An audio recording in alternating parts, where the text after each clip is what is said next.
बसवला रात्री याला कवा बसवला बरं का. पण पुतळा बसवला हे एक अति सुंदर काम केलं त्यानं. त्याच्यासाठी हात जोडून नमस्कार. आणि आता शासनानं जी काय बसवू नका म्हणून आली सांगायला, जे शासन करते किंवा ते नोकरदार, ते पोलीस, ते हवालदार जे काय नको म्हणतात तेच त्याच्या जीवावर खातेत आणि तेच नको म्हणतेत. खातेत कुणाच्या जीवावर? शिवाजी महाराजाच्या जीवावर खातेत. नाहीतर आज पुतुरची गेली असती सुनता करून गावाकड. हा, आणि त्यानं स्थापन केलेलं राज्य त्यानं स्वतःनं, आणि त्याच्याच घरात राहायला त्याला परवानगी लागते काय?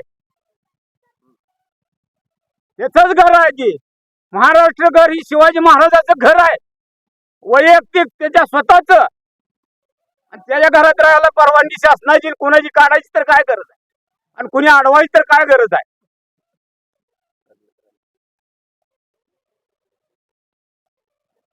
राष्ट्रमाता राजमाता मासाहेब जिजाऊ छत्रपती शिवाजी महाराज, भारतरत्न डॉक्टर बाबासाहेब आंबेडकर, छत्रपती संभाजी महाराज या सर्व महापुरुषांना अभिवादन करून आज अंकुले गावात छत्रपती शिवाजी महाराजांचा पुतळा बसवला आहे. ज्यांनी कोणी बसवला त्याचं मी मनापासून स्वागत करतो आणि त्याचं अभिनंदन करतो. कारण छत्रपती शिवाजी महाराज असतील किंवा डॉक्टर बाबासाहेब आंबेडकर असतील, या महापुरुषांच्या पुतळ्याला कुठल्याही शासनाची परवानगी घेण्याची गरज नाही, कारण ती राज्य त्यांचं आहे. त्यांच्या राज्यामध्ये जर त्यांचा पुतळा बसवण्यासाठी कुठल्या तर अनाजी पंथाच्या अवलादीची जर परमिशन घ्यायची वेळ येत असेल तर याच्यापेक्षा दुर्दैव कुठलंच नसणार आहे. एवढेच विनंती करतो की आता बसविलेला पुतळा आहे, प्रशासनानं त्या पुतळ्याचं स्वागत करायला पाहिजे आणि त्याला हार प्रशासनानं घातला पाहिजे. आमची एवढीच विनंती आहे. जर ह्याच्यामध्ये जर काय येडवाकडं काम करण्याचा प्रयत्न केला तर शिवभक्त म्हणून अंकुलेकर ग्रामस्थ तर असतील, पण आम्ही सोलापूरवरून किंवा सोलापूर जिल्ह्यातनं यांच्यापेक्षा एक पाऊल पुढे असणार आहे. आणि छत्रपती शिवाजी महाराज पुतळ्याला जर कोण धक्का लावण्याचा प्रयत्न केला तर शिवभक्त म्हणून त्या धक्का लावणाऱ्याचा हात सुद्धा शिल्लक ठेवणार नाही, एवढं सांगतो. जय जिजाऊ, जय शिवराय.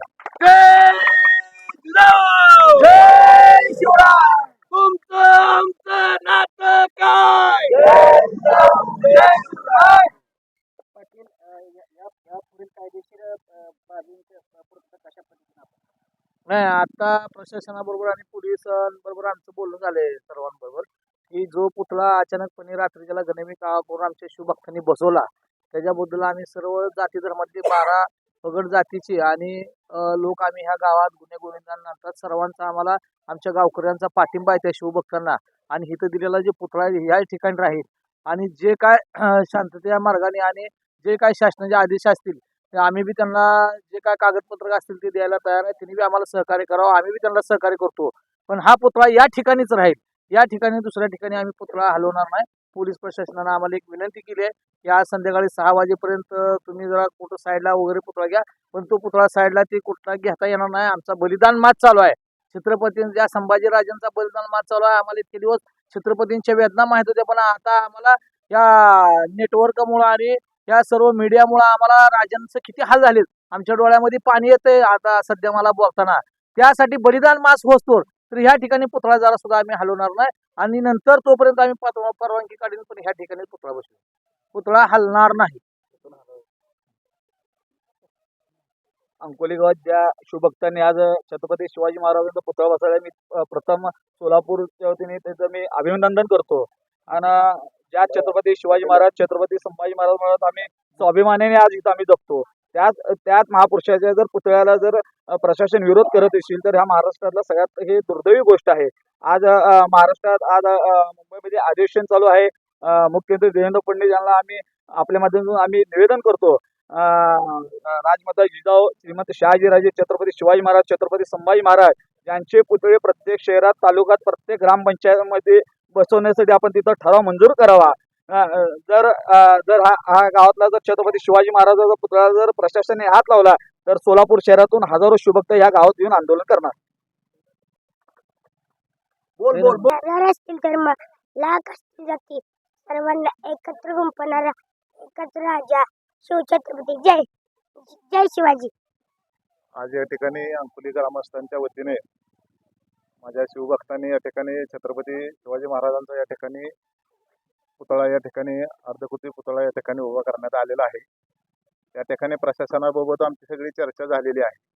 प्रशासनानं आम्हाला काही गोष्टी सांगितलेल्या आहेत, कशा पद्धतीनं बाकीची पुढची काय कारवाई कशा पद्धतीने करायची. आणि आमची प्रशासनाला विनंती आहे की बाबा लवकरात लवकर आम्ही 2 दिवसात पूर्ण सगळी जी काही डॉक्युमेंटरी प्रोसिजर आहे ती प्रोसिजर सगळी पूर्ण करून सगळ्या ठराव सगळ्या ग्रामस्थांच्या सह्या हे सगळ्या पूर्ण करून संबंधित कलेक्टर साहेबांकडे याचा प्रस्ताव पाठवून त्याला लवकरात लवकर मंजुरी आम्ही मिळवून घेऊ. तोपर्यंत आमची प्रशासनाला हात जोडून विनंती आहे, नतमस्तक होऊन विनंती आहे की आहे ह्या पुतळ्याला कुठल्याही परिस्थितीत प्रशासनानं बाबा काही करू नये. त्याची देखभाल वगैरे आमचं पूर्ण सगळे गावातले आमचे नागरिक आहेत सगळे हे आहेत ते चांगल्या पद्धतीनं करतील एवढी मी प्रशासनाला विनंती करतो. त्यांची बरेच दिवसापासून इच्छा होती की ह्या चौकात शिवाजी महाराजांचा पुतळा उभा करावा, परंतु काय अडचणी निर्माण झाल्यामुळे लोकांनी केला नाही, घाबरून केला नाही. पण ज्यांनी केला त्यांना आम्ही नतमस्तक होतो, कारण का सगळ्या गावकऱ्यांची इच्छा त्या लोकांनी पूर्ण केलेली आहे. तरी आमचं पूर्ण सहकार्य शासनाला राहील, परंतु इथून पुतळा काही जरी केला तर हलणार नाही. जर कोणी हात लावला तर इथं लोक तयार आहेत आत्मदहन करण्यास किंवा हे करण्यासाठी स्वतःचं बलिदान देण्यास. जसं संभाजी महाराजांचा एक बलिदानाचं जे आहे त्या संदर्भात आम्ही सुद्धा त्याप्रमाणे बलिदान देऊ शकतो एवढंच आम्ही शिवभक्तांनी गनिमी गावावरून पुतळा बसवलेला आहे. जर इथं आपल्या अंकोली गावच्या शिवभक्तांनी बसवला असं जर आपल्याला दिसत असेल तर प्रत्येक गावच्या प्रत्येक खेडेगावातल्या प्रत्येकांचं मत आहे की आमच्या गावात छत्रपती शिवाजी महाराजांचा पुतळा असावा, छत्रपती संभाजी महाराजांचा पुतळा असावा, डॉक्टर बाबासाहेब आंबेडकरांचा पुतळा असावा किंवा अण्णाभाऊ साठे यांचा पुतळा असावा.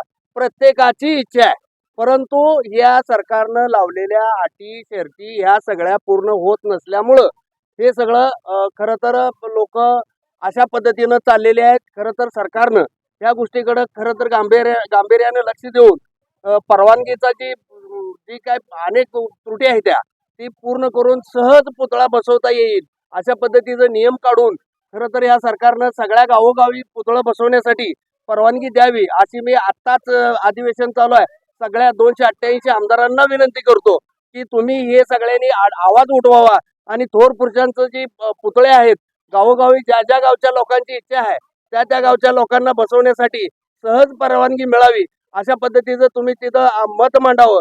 आमदार अभिजित पाटील यांनी मत मांडलेलंच आहे. खरं तर त्यांचं मी मनापासून आभार मानतो आणि उरलेल्या 288 आमदारांनी खरं तर या अटी शर्ती सौम्य करून प्रत्येक गावोगावी पुतळं बसवण्यासाठी जी नियम अटी आहेत त्या थोड्या करून ती पूर्ण करण्यात याव्या असं आपलं माझं तरी स्वतःचं मत आहे. आणि आमच्या अंकोली गावातल्या शिवभक्तांनी ज्यांनी कोणी हे स्मारक उभा केलेलं आहे छत्रपती शिवाजी महाराजांचं स्मारक आणि जर आता ते बसलेलं तर आहेच आहे, आमच्या गावात राजांचं आगमन तर झालेलंच आहे, तर आता आम्ही ह्या राजांना आता कुठेही हात लावू देणार नाही, हलवू देणार नाही एवढीच आमच्या शिवभक्ताकडून विनंती करतो आपल्या प्रशासनाला की तुम्ही सुद्धा आम्हाला मदत करावी. आम्ही सुद्धा तुम्हाला मदत करतो. आम्ही काय कागदपत्राची पूर्तता करण्यासाठी आम्ही पळू, लवकरात लवकर आम्ही परवानगी आणू, परंतु तुम्ही आमच्यावर असं म्हणजे बळजबरीनं आमच्या छत्रपती शिवाजी महाराजांचं आमच्या म्हणण्यापेक्षा महाराष्ट्राच्या छत्रपती शिवाजी महाराजांचं स्मारक काढू शकत नाही. कारण त्यांनी 700 लढाया स्वतः लढलेले आहेत आणि आम्ही त्यांचे मावळे आहोत. त्यामुळं आम्ही त्यांच्या स्मारकाला हात लावू देणार नाही एवढी मी प्रशासनाला विनंती करतो की तुम्ही सुद्धा आम्हाला मदतच करावी आणि आम्हाला मार्गदर्शन करून आमचा पुतळा कायमस्वरूपी इतर कसा राहील याची तुम्ही आम्हाला मार्गदर्शन करून आम्हाला सहकार्य करावं.